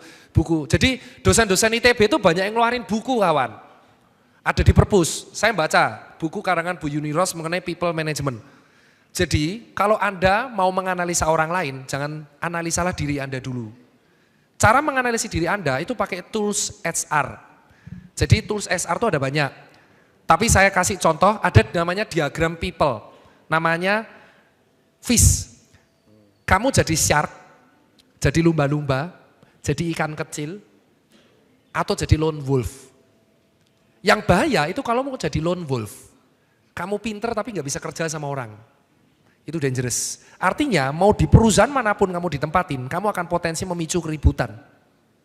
Karena kamu pinter dan merasa paling benar, jadi kamu tidak bisa menghargai top level dan tidak bisa menghargai sejawatmu. Sehingga kamu cenderung memberontak dan idemu kalau nggak di-ACC, kamu akan cabut. Itu namanya level lone wolf, ikan salmon, menerjang arus. Bagus kalau levelnya UMKM, skala masih 3,5 miliar per tahun dan pegawainya baru 5. Tapi kalau skala korporat, big korporat, kalian harus tahu yang namanya teori gajah. Semakin gajah besar, semakin sulit dia bergerak. Itulah alasan semakin besar, semakin besar korporatnya, semakin susah dia bergerak. Itu agility. Anda main hero kan, tanker tidak akan bisa jadi agility. Begitu halnya juga dengan Dota. Agility, Slark, Trasex ya atau Draw Ranger gak akan bisa nahan, mau pakai Taras 10 pun gak akan bisa. Itulah saya bilang, kalau Anda mau jadi lone wolf gak apa-apa, tapi di perusahaan yang kecil. Tapi kalau di perusahaan besar jangan jadi lone wolf. Anda harus berpolitik di perusahaan, Anda harus punya kawan. Kawannya ini kolega. Kenapa? Kalau Anda dizolimi sama C-level, Anda dipecat secara tidak hormat, terus Anda lone wolf. Gimana Anda mau menuntut hak Anda? Kalau Anda tidak punya teman di pegawai. Maka saran saya buat tadi yang tanya, gimana menganalisa kita? Analisalah diri sendiri, menggunakan tools HR. Caranya gimana? Ya itulah langganan AI paling enggak. Anda tanya karaktermu apa, kalau enggak tanya tools HR apa yang kamu tahu, yang free trial, yang bisa saya coba untuk diri saya. Nanti AI akan memberikan referensi, Anda pakailah itu. Jangan gunakan AI, tolong dong ini soal ini garapin. Enggak, itu level berpikir paling koplo. AI itu buat teman ngobrol. Karena teman ngobrol paling realistis yang tidak akan menipu itu AI. Karena dia have no emotion. Enggak kayak temenmu bisa pakai topeng. Tapi kalau AI itu enggak ada topeng, jadi kamu bisa ngobrol. Bisa ngobrol sama mereka. Jadikan dia teman ngobrol reference, jadi kalian tuh enggak koplo-koplo banget kalau ngebuat keputusan. Nah, itu kalau dari saya. 000, enggak ada, sudah selesai ya Pak? Cukup. Saya sudah di XX oleh panitia, sudah tambah 5 menit tadi. Ekstra dari Mas Tirta ya, no extra cost. Tambah 5 menit. Baik, tadi ada 4 pertanyaan dari Mas Hairul, Mas Dava, Mas Albert dan Mas Andreas begitu ya. Mengingatkan kita lagi bahwa karakter is everything ya, dan teman-teman accept whoever you are gitu ya. Kalau teman-teman lone wolf ya sudah jadi entrepreneur, bikin usaha gitu. Tapi jangan lupa dari entrepreneurial organization menjadi korporat itu perlu C-level. Jadi Anda keluar lagi, bikin lagi bisnis baru. Tapi kalau Anda memang jago komunikasi ya terjunlah sebagai budak korporat dan pada akhirnya menjadi leader di korporat tadi. Jangan lupa pesan dari Mas Tirta adalah equip yourself with financial abilities, minimal untuk menganalisis begitu ya, karena C-level 20% adalah mereka yang jago finance begitu ya. Ya, untuk closing statement buat teman-teman. Silakan closing statement Mas. Kalian ini kan hidup di negara yang UMR-nya fluktuatif dan kita tuh mengandalkan informal sektor. Indonesia itu sudah kalah karena kita tidak nge-build manufaktur dari 30 years ago. Perusahaan maju yang sekarang, negara maju yang di dunia, itu saya lihat sebagai seorang pengusaha yang sudah belajar, itu karena mereka memiliki manufaktur yang jelas. Kedua, ada tren namanya SDM, dimulai dari negara Asia Timur. Korea dan Jepang adalah negara pertama yang selain mengembangkan teknologi, tapi mengembangkan people. Indonesia itu udah kalah 2 hal, kita nggak punya manufaktur dan kita nggak punya people. Jadi ketika Anda masuk ITB, dan kita tuh sudah ada yang namanya ITB trademark. Jadi kalau di medsos, decknya anak ITB sekali. Gitu. Ini kelihatan nih decknya anak ITB sekali. Memanfaatkan teknologi, poin-poin-poin. UGM beda lagi stylenya. Jadi Anda tuh ketika sudah masuk kampus, Anda itu sudah mendapatkan privilege dan 1 langkah di badan yang lain. Yang di sana itu masih harus cari ilmu secara mandiri. Jadi Anda keluar dari sini, ya Anda harus perbaiki SDM. Itu PR-nya, karena negara maju itu cuma dari 2 hal, manufaktur dan SDM. Kalau kita cuma mengandalkan SDA itu bakal habis. Dan negara-negara yang sekarang chaos di Timur Tengah itu rata-rata karena kehabisan SDA. Jadi kalau kita cuma mengandalkan SDA, it's got nothing. Dan ini PR-nya buat teman-teman, kalau kalian SDM jago, kalian bisa tidak hanya sukses di sini. Karena kalian bisa sukses di luar. Itu kalau pesan saya, jadi jangan karena IP cuma 2,4 terus kalian ngelokro, aku goblok, mending metu tuh. Kalau kalian IP-nya udah rendah, ya jangan nyerah. Kalian harus keluar cari ilmu lagi untuk melengkapi sehingga keluar dari sini. Meskipun IP-nya biasa-biasa aja, Anda punya skill tambahan yang bisa diadu dengan IPK-nya yang kumlot. Itu kalau dari saya. Baik, terima kasih. Long life learning dari Mas Dr. Tirta. Kita kasih aplaus. Saya kembalikan waktu ke panitia. Terima kasih. Billahi taufiq walhidayah. Wassalamualaikum warahmatullahi wabarakatuh. Kepada Dr. Tirta Mandirahudi MBA, kami mohon untuk tetap di tempat. Selanjutnya, Kepala Biro Komunikasi dan Hubungan Masyarakat ITB akan memberikan piagam penghargaan kepada Dr. Tirta Mandirahudi MBA. Kepada Dr. Naomi Hoswanto MSN, kami silakan.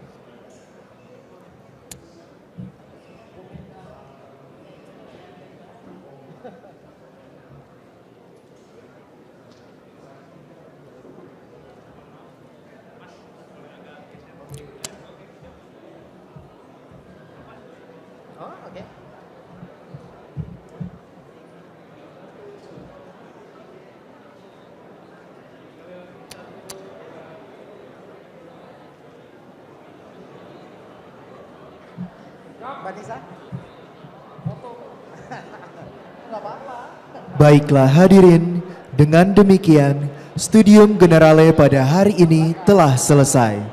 Terima kasih atas perhatian hadirin dalam mengikuti acara ini. Selamat siang, salam sehat selalu.